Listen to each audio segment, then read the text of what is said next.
that truck low. Get that truck low. Gen 1, shout out to you and your family. I hope that y'all are safe and doing good up there in Canada. Oh, Canada. Can Canadians benefit from your course training? Can it be applied, implemented here? I actually have people who have taken the course up in Canada and they are doing well. So yes, if you would like to call me, we can go over some stuff. Maybe we can get together and you can be my liaison for Canada. Get at me, bro.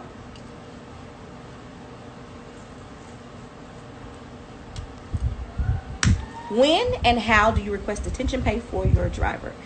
A shipper or a broker will let you know that you have to put 2 hours or 4 hours, however long they desire within your rate confirmation. It'll say 2 hours, which your driver should be calling saying, hey, I'm here getting loaded. So you can keep track of that. After 2 hours, you then start to charge. But that should be something that's negotiated on that rate confirmation so that you can't be like, hey, we've been sent for 2 hours and 5 minutes. You need to run us our $5,000. No, don't work like that. That should be something that is communicated and in writing between you and the shipper before that happens. Okay? Okay.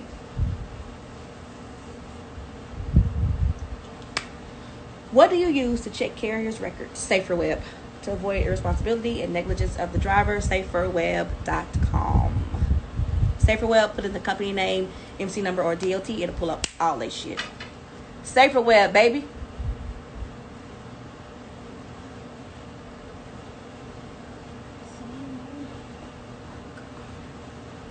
I'm trying to avoid the same questions. Everybody asking about over these LLC questions and business setup strategies and blah, blah, blah, blah, blah, blah. I got y'all. Where can I find drop and hook loads? Amazon. Amazon has drop and hook loads right now. They have requirements. A lot of brokers are doing the Amazon stuff. JB Hunt does drop and hook stuff.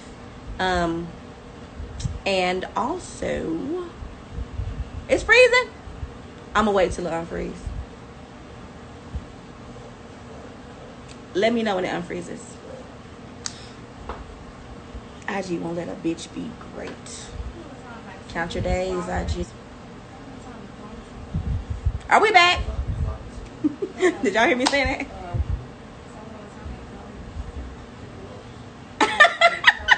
Somebody said, let's change the topic. Let's talk about sex. They don't want us to be great. They do not want us to be great, goddammit. I think we back. I think. Shit. Look at her, give me that. Are we back, guys? Okay, we're back. Am I back, Chanique? All right. God damn it.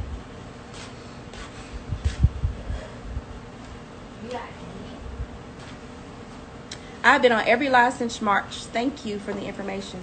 I don't have questions. Just gonna buy the course. Well, you should do that and join us. We good? We back good? Okay, good. Boom. Back in this bitch.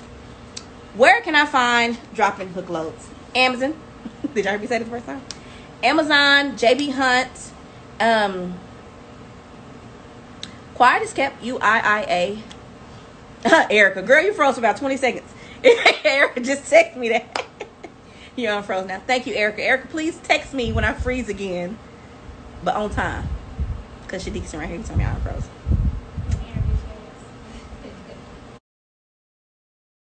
UIIA. You can get a lot of really good drop and hook stuff.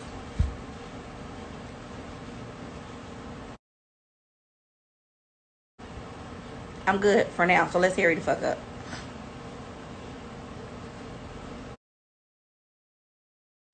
All right.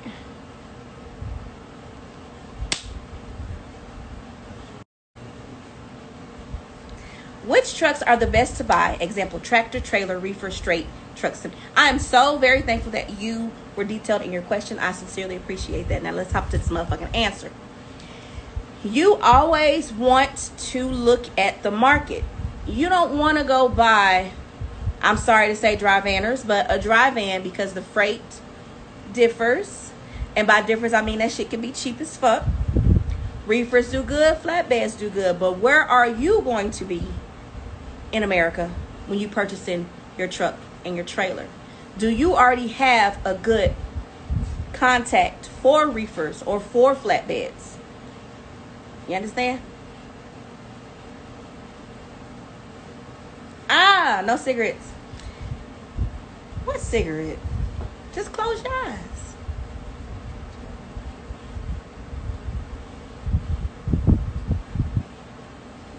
Hope I answered your question. Is it a good time to buy a truck? I am about... How many weeks I said we needed? I'm about to go buy a couple more. So if you don't, I am. Heck the fuck open. And I've been asked... That was your question, just wasn't clear. It was a good question. It was a very good question, baby. It was clear. Hello, northern neighbors. But yes, it's a good time to buy a truck. It's always a good time to buy a truck. What's good with Hot Shots? Hot Shots are real good. Get at Boss Man Brewster. You're at 25 trucks owned now, right? How do I get there? I am at 25. What I might do is actually take y'all on my journey to go purchase more trucks so y'all can see how I do it. To y'all. Then that way y'all can see where I'm going, how much I'm paying, who I got looking up under that motherfucking hood. Y'all gonna see me driving the truck, fucking shit up. But yeah, like next week I'll be doing that, so I can show you how to do that, baby. There was by working my little black ass off, saving my coins. It's not a shortcut to it. If you got good credit, if you don't have good credit, get with Hermanit, and then that way you use somebody else's money to get what you want. Pay it back, because trucking will pay it back quickly. Trucks. Am I married? I am not married, sweetheart.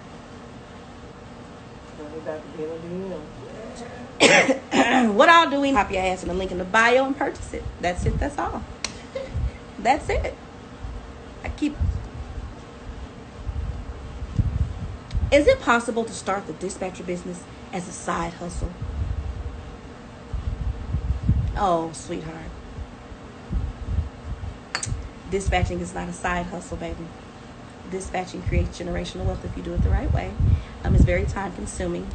And if your current job is making you at least $8,000, stick with what you're doing. Do I purchase or lease my trucks? I buy my trucks with cash, baby. I don't lease. I buy them. I go to the bank. I take out large amounts of money and I go buy them. How much insurance did you purchase? That should be dependent on what you're trying to do. For instance, the Hot Shot. We got a Hot Shot contract that requires $250,000 insurance. It's usually just $100,000. So it depends on what you're trying to do. Hot Shots and freight pay difference. It's a huge difference. I don't fuck with Hot Shots because I don't want to pay such large insurance, and they don't make as much as the semi trucks unless you have a good contract. The contract that we're speaking of is $10,000 per truck, and that's kind of unheard of. But again, you can get with Boss Man Brewster, and he can give you further information on that, because I stay in my lane, baby. And Hot Shots is not my lane.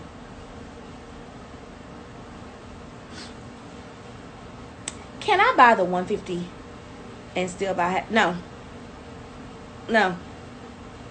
You know, let me address some things. I understand that I have to respect where y'all's pockets are, but you can't have a $2.50 mentality and then be making thousands of dollars next week. This might not even be for you, because you're gonna fuck it up, in my opinion. You gotta change your mental. The return on this investment is so fucking fast and crazy. Like, you should even be comfortable asking somebody that, especially me.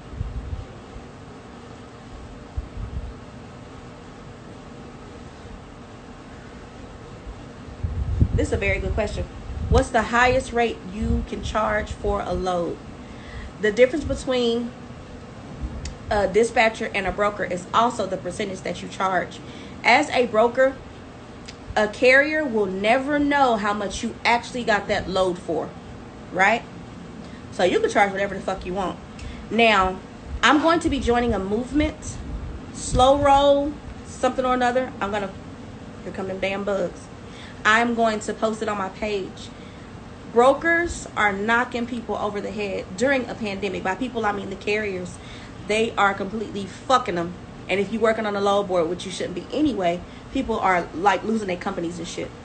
So as a dispatcher, if the load is $1,000, the owner, operator, or small fleet owner will know that it's $1,000. You want to get your carrier a good rate because you want to make a lot of money. But the point of being a dispatcher is to make sure that you're building really good relationships, long-lasting relationships with these carriers. That way they keep fucking with you.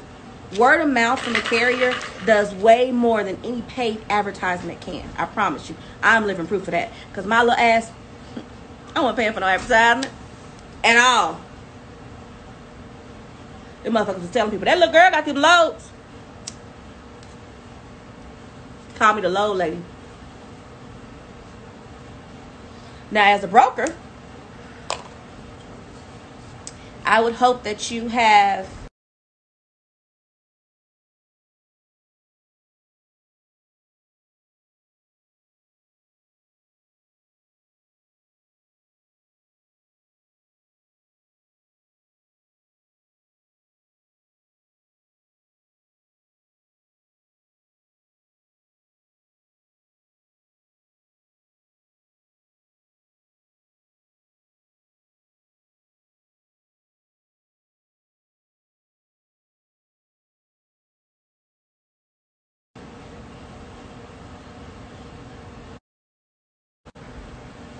the whole Wi-Fi went off. That's why.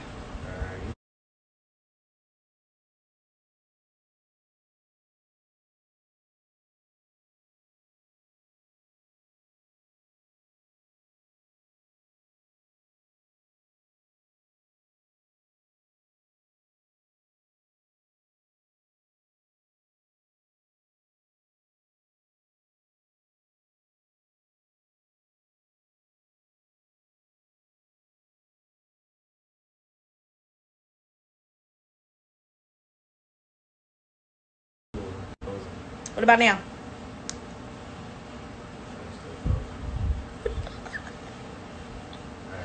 Now? We good. We back. Ah!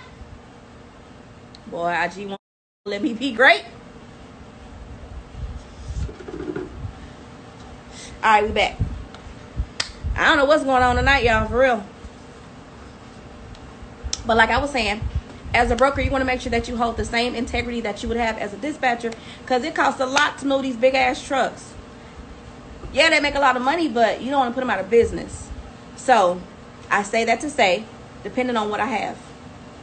For instance, I've had loads that have paid $42,000, right? You can graciously take about $10,000 off of that, and the motherfucker's still gonna thank you. Thank you. It depends on what you're getting, but you want to make sure that you're being fair. I'm not gonna answer that question because it's gonna be on you. It's gonna depend on where you're at with the load itself. I got AT&T. I have AT&T. I got AT&T phone and AT&T Wi-Fi, and they ain't shit. It's where I live, guys. I live in a rural area. Nobody has service here. Nobody. I don't care if you pull up with a goddamn tower on the back of your truck. You ain't gonna have service here. How can I get started? Link in the bio, sweetheart. And just go sign up for the dispatching course. That's how. Price aside, what's the difference between the broker versus carrier load board subscription? I believe you're in the tribe. DM me, and I'll let you log into both of mine, and you can play around and find out for yourself. Because that's kind of difficult. It's the same thing in essence, but with the broker side, you see the carriers that are available. With the trucker side, you see the shippers and the brokers that are available. But you can log into mine and I'll show you. Lord, this is a little question. Is it wise to reach out to trucking companies such as yourself as a federal government contractor to basically... Damn it! Your question cut off. And I saw it in the thing. Let me try to read it from the small section. Hold on. To basically partner on government contracts. Yes. That is a very, very good idea. and you should do that. This person is asking if they should get with like fleet owners and ask them if they want us to do a government contract with them. Be very careful about that first, because you want to make sure that they're actually going to cover what they say that they can. But that is a very good idea. Brokers are saying the shippers are paying less now due to Corona. Is that true? No, that's not true. And let me see. Hopefully I can log. I ain't logging on the shit. I don't want to mess up my IG. I'm going to post a video when I get off of here. There's a guy who has documentation from a broker over at TQL himself. Tiffany, pull up that on your phone and tell me his name. I sent you the video. A broker from TQL himself, and he's saying how they are taught to fuck over the carriers. Smokers cough, don't come for me. They are supposed to do exactly what they're doing, because as a carrier, you should know how to move your own shit.